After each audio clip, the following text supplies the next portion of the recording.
सर्दी बहुत ज्यादा थी और चौधरी अकबर के डेरे पर 4 औरतें पूरा गला फाड़ कर चीख रही थी।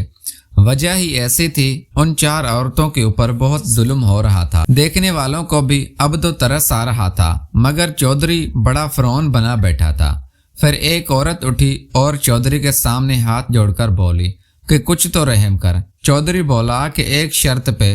औरत डर कर बोली, कौन सी शर्त? चौधरी बोला, अंदर आजा मेरे साथ। औरत ऊपर उठ के पहुंच गई और बोली, बताओ कौन सी शर्त है? चौधरी बोला, तू मेरा नुकसान भर दे। औरत बोली, कैसे? मैं तो बेवा हूं। चौधरी ने खबीस शक्ल बनाकर कहा, पैसे ना दे, रानो को एक रात मेरे पास। इतना कहना था कि औरत तड़प कर बोली, नाना चौधरी, वो तो बेचारी बच्ची है। चौधरी मक्कारी में बोला, तू उसको भेजती है या सारी लड़कियों पर ऐसे ही जुल्म करूं? औरत रोते हुए बोली, अच्छा भेज दूंगी। चौधरी हंसा, क्योंकि ताज़ा जवान हुई रानो पे जब से उसकी नज़र पड़ी थी। उसने सारा प्लान बना लिया था और खुद कपा चोरी की और उसका इंजाम डाल दिया। उन लोगों पे उसका मकसद पूरा हो गया था और अब नुकसान की भरपाई में उसने रानो की मांग की थी। रानो मैट्रिक में पढ़ती थी। वो स्कूल से घर आई तो उसकी पड़ोसन ने उसको बताया कि तुम्हारी माँ को चोरी के इंजाम में चौधरी के बंदे खेतों से उसकी हवेली ले गए हैं। साथ ही साथ कपा चुनने वाली और लड़कियों को भी ले गए हैं। उसने ये भी कहा कि मैंने सुना है कि चौधरी ने तुम्हारी माँ पर बहुत जुल्म किया है। रानो इस बात पर रोने लगी। उसकी माँ पर इतना जुल्म हो रहा था जिस तरह माँ को दुख होता अगर उसकी बेटी के साथ कोई जुल्म होता, इसी तरह माँ के साथ जुल्म देखकर उसको भी बड़ी तकलीफ होती। चौधरी के खानदान से वैसे ही सारा गांव तंग था। वो सारे बड़े घटिया और बदजात लोग थे। उन्होंने बदमाश गुंडे भी पाले हुए थे। रानो जल्दी जल्दी घर से निकली। वो अपने मंगेतर अनवर के पास जाकर उसके साथ अपनी माँ का पता लगाकर, मगर उससे पहले ही उसकी माँ वहां आ गई। वो बड़ी मुश्किल से चल रही थी और रो रही थी। माँ को तकलीफ में देखकर बेटी दोबारा से रो पड़ी।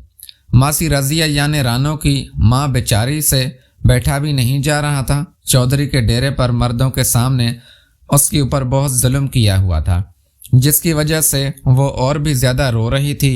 इर्द गिर्द बहुत सारे लोग थे, मगर किसी ने भी उसकी मदद नहीं की। सब चौधरी से बहुत डरते थे।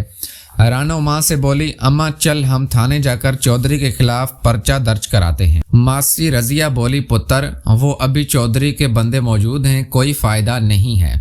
रानो बोली, मगर अम्मा चौधरी किसी औरत पर जुल्म कैसे कर सकता है, वो भी सबके सामने। मासी रजिया बोली, वो बड़ा बंदा है, वो कुछ भी कर सकता है। रानो बोली, फिर अब क्या करें? उसकी माँ फिर से रोने लगी और बोली, आज की रात चौधरी के साथ इतना ही कहा था कि रानो का गला फाड़ कर चीखी और बोली, नहीं ये नहीं हो सकता, मैं खुदकुशी कर लूंगी, मगर ऐसा नहीं होने दूंगी।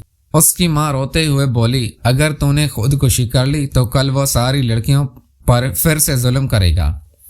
तू सिर्फ अपना नहीं, बानू का भी तो सोच, उसको सिर्फ और सिर्फ तू चाहिए।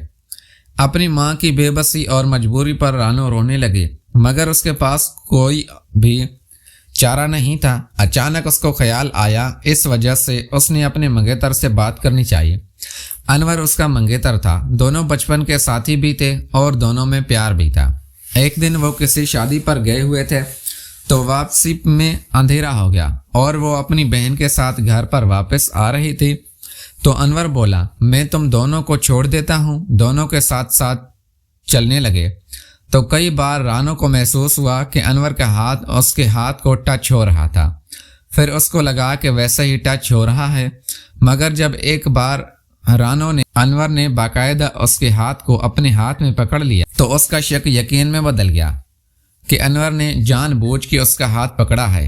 अगर उसके साथ बानो ना होती तो रानो उसी वक्त अनवर से पूछती, मगर उसने अपना हाथ अनवर से छुड़ा लिया।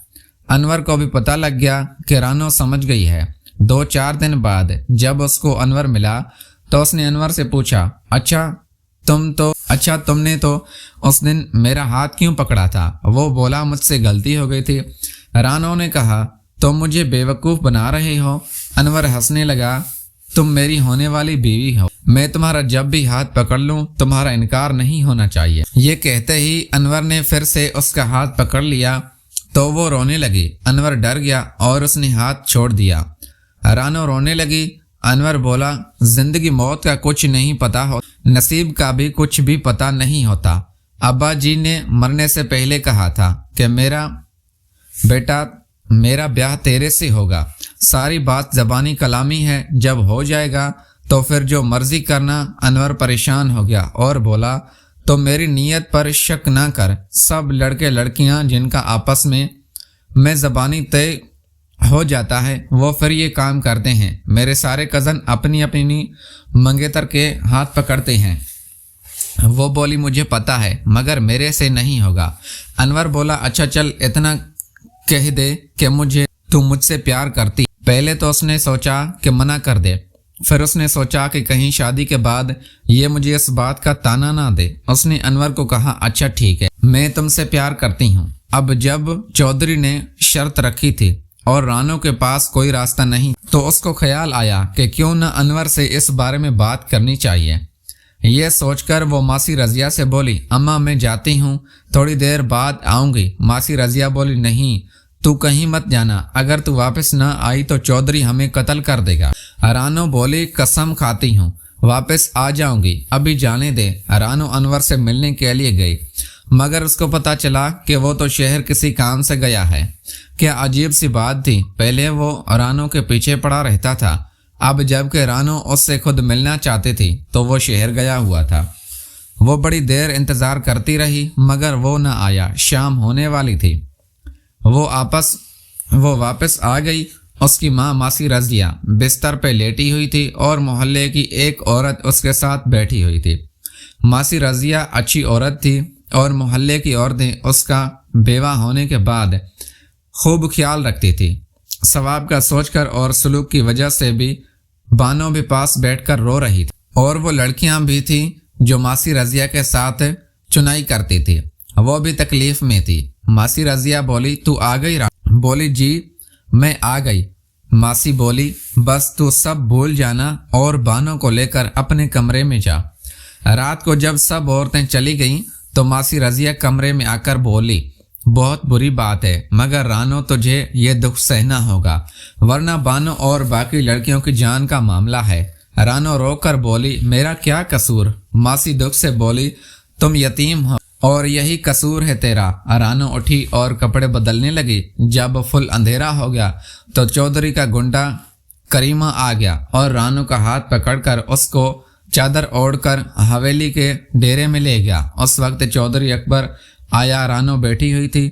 चौधरी बड़ा खुश था और रानो के पास आकर बैठ गया और रानो के गाल पर उंगली फेरकर बोलने लगा, तू बिल्कुल रजिया जैसी लगती है। जब वो 16 साल की थी तेरे जैसी थी, बस थोड़ा सा फर्क है, तू जरा ज्यादा सोनी है। जब चौधरी ने रानो का हाथ पकड़ा तो रानो का दिल धक धक करने लगा। रानो ने खौफ से आंखें बंद कर ली क्योंकि वो चौधरी का मुंह नहीं देखना चाहती। उसको चौधरी से गलाजत महसूस हो रही थी। तब भी दरवाजा खटखटाया। चौधरी ने सर उठाकर